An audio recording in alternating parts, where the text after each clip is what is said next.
Good morning, everyone. We are continuing with the movements. We finished off our discussion on classicism and neoclassicism. And you know, classicism, the rigidity of its ways we have already seen. And with neoclassicism, we don't have much difference as well. It's not something new, it's introduced after a while, after a time, after a period of kind of flexibility in different regions, different literature, among different communities of readers and writers. Apart from that, it doesn't have much difference with the classic rigidity. That's why the terms are not different, but it's neo, something new. After a while, it gets reintroduced. Okay, so now we are moving to the next term, romanticism. Listen here, romanticism is the term, and you have to see the difference you note there with their stance, their attitude, their approach, and perspectives. Okay, yes. Uh, Here, it's judging a work of art by its goodness. It's not about judging a work of art for its decorum or rigidity, rule bound nature, but it's about judging a work of art by its goodness. There itself starts the flexibility. It's about romanticism. You are not unfamiliar with this term. In History of English Literature paper, you have been introduced with a certain the term itself, romantic revival, is a term which is very important as far as our papers are concerned. Up to romantic revival, History of English Literature up to romantic revival. Then you start the second part of that history paper with the from romantic revival to the 21st century or to the present. That means romantic revival is a very important phenomenal movement or change in English literary tradition. There, you are judging a work of art by its goodness. I expect you people to list out a few romantic writers who introduced a lot of changes in English literary tradition. I expect at least a few names to be listed out on your own part. Please tell me those names that come to your mind when I tell romanticism, romantic literature, literary tradition. Can you list out a few names, please? What is it? Hmm? Come? Yes? Who is that? Which is the writer? Who is the writer? Sorry, who is the writer? Exactly, William Wordsworth is one. Coleridge, Shelley, Keats, all of them are there to be in the list. So, what's so special about their writings? Or what's so special about their poetry? Mainly, it's about poems. If you take English literary tradition, when you take different time periods, certain centuries are known for certain specific literary types or genre. Certain centuries are with a lot of dramatists, playwrights, but not at all a flourishing time of poetry. But some certain centuries you can mark down a lot of playwrights, a lot of poets in that way. So here, romantic literary tradition is mainly about poetry, or they are experimenting their techniques, their ideas mainly in poetry. But their stance is about judging a work of art by its overall goodness itself. There itself, we can note down a flexibility in their attitude, unlike who classics or neoclassic people of a uh, past tradition. When you compare it with the neoclassicism, romanticism is comparatively new. It's getting introduced. So here, capacity to please always and please all. That is their stance. Neoclassicism or classicism do not, they do not allow it. It's not about pleasure, giving pleasure, but about morality, instruction. That's their stance. But here, it's about capacity to please always and please all. Means their stance must be, or their attitude is like, you have to afford pleasure, giving it when you read something, you should get pleasure out of it. And you should be, that writings should be able to please all, and please be on time. So delight is the object of literature as far as romantic literary tradition is concerned. Delight means pleasure, happy. You become happy once you read something. You get pleasure out of your reading. So that is the object of literature as far as romantic school of tradition is concerned. Unlike classicism or neoclassicism.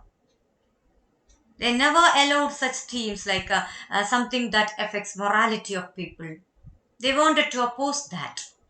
But here you come across another school of tradition where object of literature itself is marked down to be delight, pleasing, pleasure, giving pleasure, allowing pleasure. Okay, so they didn't want to judge a work of literature by rules. Not at all about you stick to some metrical rules, compositions, or such inflexible means of judging a work. So they wanted to allow maximum flexibility in creativity, creation, everything, everywhere they wanted to allow. Especially in the case of choosing themes, composition itself. They didn't want to set strict or stringent rules. So it's here main importance goes to imagination, power of imagination. You're capable of imaginating. You're capable of imaginate. Imagination is there. So you can come up with the multiple themes.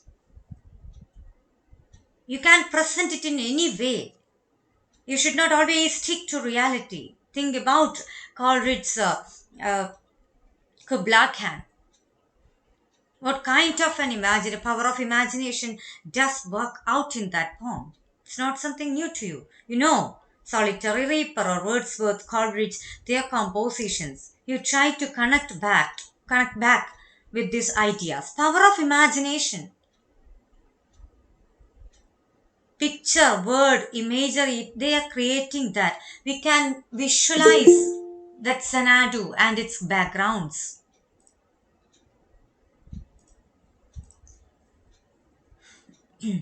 So, poets' intuitive and emotional reaction to the subject.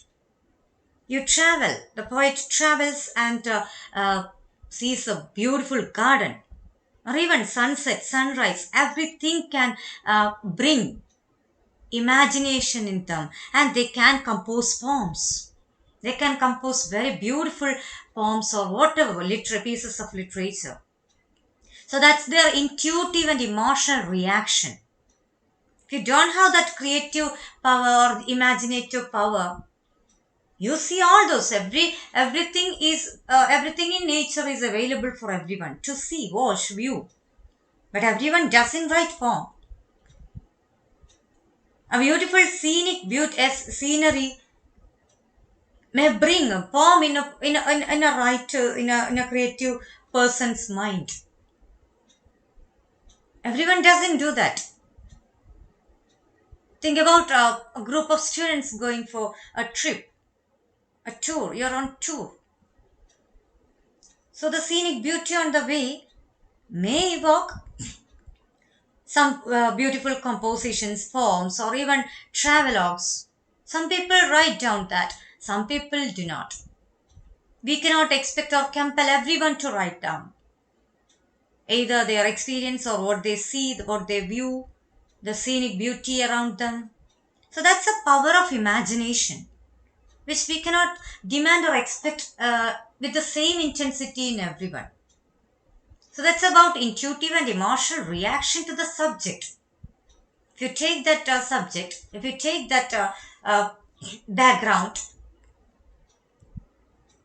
scenery, something around you, even some other incidents or happenings around you, not always. And you talk in terms of romantic tradition, romantic school, most often they give importance to the natural beauty and all. Nature is their major, uh, what do you say, nucleus like element of composition or imagination. Nature evokes beauty, nature evokes thoughts in them. They are nature lovers. Okay, so they allow freedom for writers. For the first time, actually, in our discussion here, we come across this freedom for writers with the romantic school. And it's against the neoclassical rigidity. That's the point. It's completely against that neoclassical rigidity. What do you mean by rigidity? What did they do? What did they demand from, or what a neoclassic tradition demanded from writers, creative people? It's not at all about freedom. And unless and until freedom is there for writing and expressing the self, the writing cannot be told to be complete. So it has used the complete potential of the genius. It's about, if I write down like this, how I shall be treated by the society or by the critics. If a writer goes on thinking in that way, you cannot expect, or you cannot say that, assure that that composition has made use of the complete potential of the genius. The person is capable of writing more and more, coming up with a more and more expressive literary works. But certain schools, certain traditions didn't allow that. And this is a reaction against it. That rigidity. They wanted to challenge that rigidity. So that actually we say it as romantic revival. And there you have to note down one main point. Actually, romantic revival is, when you talk about romantic revival, it is about English literary tradition, which is the in some in 1798 with the publication of lyrical ballads. Prefers to lyrical ballads, and later,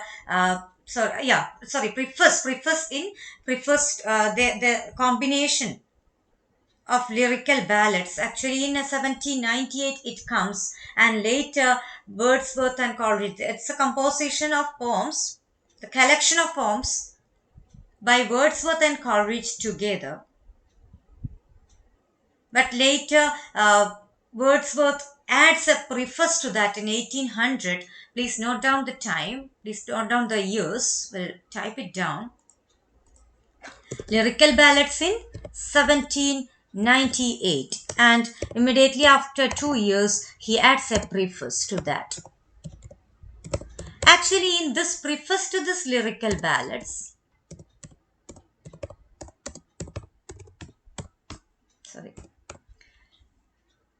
in the preface, as it is a collection, it should be in italics. It's a book length publication. So, in the preface to this lyrical ballads, it's a lengthy preface actually. In fact, we see preface for different books. Every book may hold a preface, but may not be that lengthy. Sometimes like a keyword or an author's note, something like that. Or someone introduces the book, that's all. But here, actually, as romantic literary tradition is something new, entirely new, it's almost like an experiment. Until that time, the English literary tradition followed strict neoclassic rigidity. They didn't want to promote that such freedom of expression, unrestricted freedom was not at all allowed in English soil. So what did they do? What did they want to do? Actually, Wordsworth wanted to give a brief sketch or a sketch of what they mean by this romantic revival. Because romantic revival, as when do you say something as revival? If you are introducing something for the first time, it cannot be told as revival. Okay, so that it might have been there always, but it is outdated for a while, and now you're bringing it back. Then only you can talk about something to be a revival. So, what should we assume from this? Romanticism is not something new, entirely new. We cannot say that. It was there even in English literature itself, but not in a visible way or as a school of as a literary tradition. I will tell you. Actually, romantic is a term, French word for romance, R-O-M-A-N-Z. Hmm? So it was about the works on chivalric, medieval chivalric conventions. Means adventurous that sometimes it's almost like you are in a dream world, and writings of that kind. Main themes were like love, adventurous stories, and all. I'm not just talking about, not at all talking about the romantic revival of the 18th century in England. Before that, how did it exist? Or in its own different forms from in different nations, different, even mainly in French romantic tradition and all. So actually, those writings, whatever written in romance language, before this, about enjoying European family and the different multiple branches of languages, and certain writings focused upon certain chivalric adventurous tradition, adventurous themes, love, mainly about love.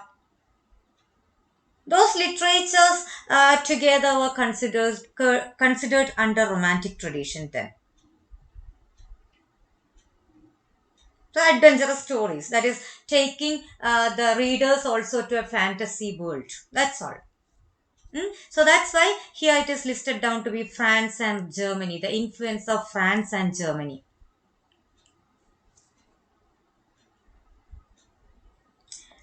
Then those types of writings as a whole were or came to be known as romantic literature, sharing the features of such medieval literature. And you can note down the features during or in English soil, especially during Elizabethan tradition. Elizabethan literature, it was giving a lot of freedom of expression to uh, writers, and even theatre going was promoted. And you can assume, just think about Shakespearean dramas. There you can see a lot of uh, uh,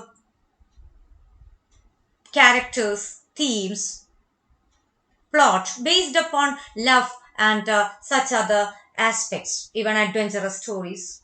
Not just Shakespeare, Elizabethan time. If you go and take the list of the playwrights of the time, you can see the themes getting focused upon love and such other courtly love or such adventurous stories and all, adventurous plot.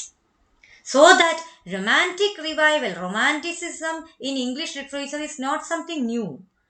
As you talk about romantic revival, it is only in the 18th century.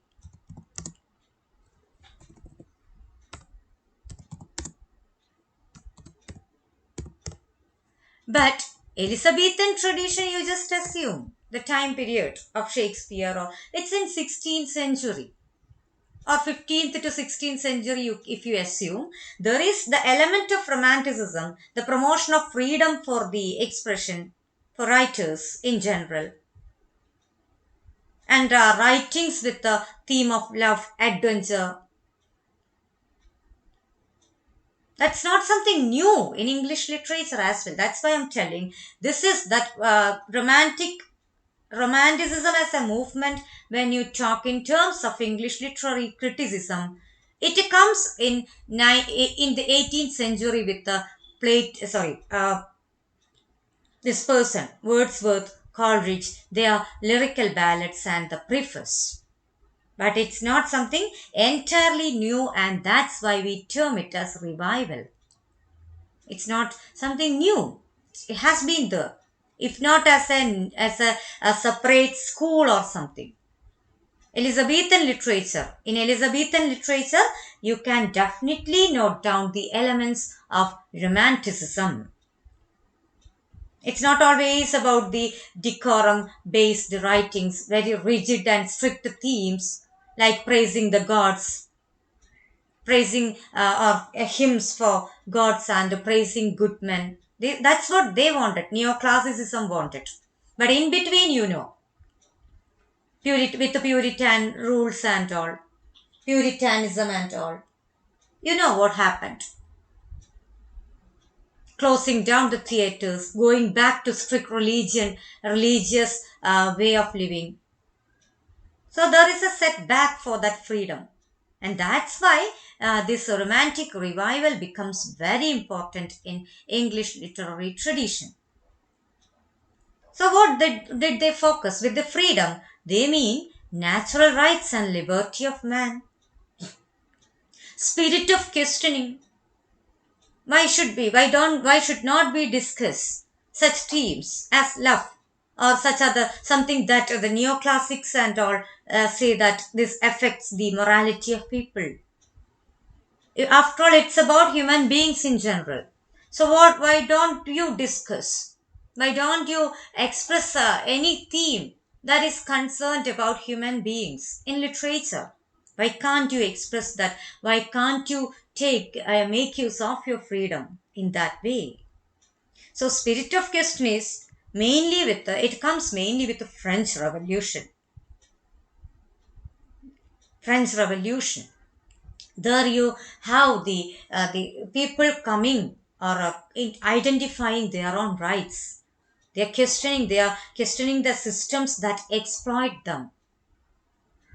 So that spirit of questioning and the liberty of man, people, human beings in general, the importance of that comes to be discussed for the first time. No, not for the first time. We had revolutions from multiple other corners of the world. But actually, this was something very relevant as well as successful. And the influence you can definitely note down in different literary traditions, literary areas. Now, classicism. If classicism is the artistic quest for beautiful, ordered worlds, that is it. Classicism or neoclassicism is the quest. They are trying hard for a beautiful, ordered world. You should write poems with 14 lines if they say. It should not never exceed 14 lines. If it should be in meter like a meter already decided in that way, then it should follow the same. So that is the way they find a beauty in that order. They come to they think about the beauty in that order only. But you can see romanticism is just opposite to that. It's a secret longing for the chaos or creativity. It's a secret longing, wishing for chaos, problems. So they wanted to promote creativity and they strongly believe that creativity comes only with the freedom. Otherwise, every time you have a theme in mind and you are thinking and thinking and thinking over the after effects, impacts of expressing such ideas. And where are you going to stop? How are you going to express your ideas? And that's why they wanted to promote that creativity at the maximum level. So, the writings like ballads, romance, and the ballads, orally transmitted stories. Those have their own freedom of expression. Romance, then capacity. They all hold a capacity to delight the people. That's something very, what you say, mild. It's not some serious themes. So when you read, you can enjoy it definitely for sure. So that's what you mean by a romantic school of tradition, and their stands towards writers expressing literature in general. And you may just note down certain people who are contributing to this revival, coming back, getting back, taking it back to or bringing it back to the English soil. Okay, so Romanticism in general, and their stance, down there.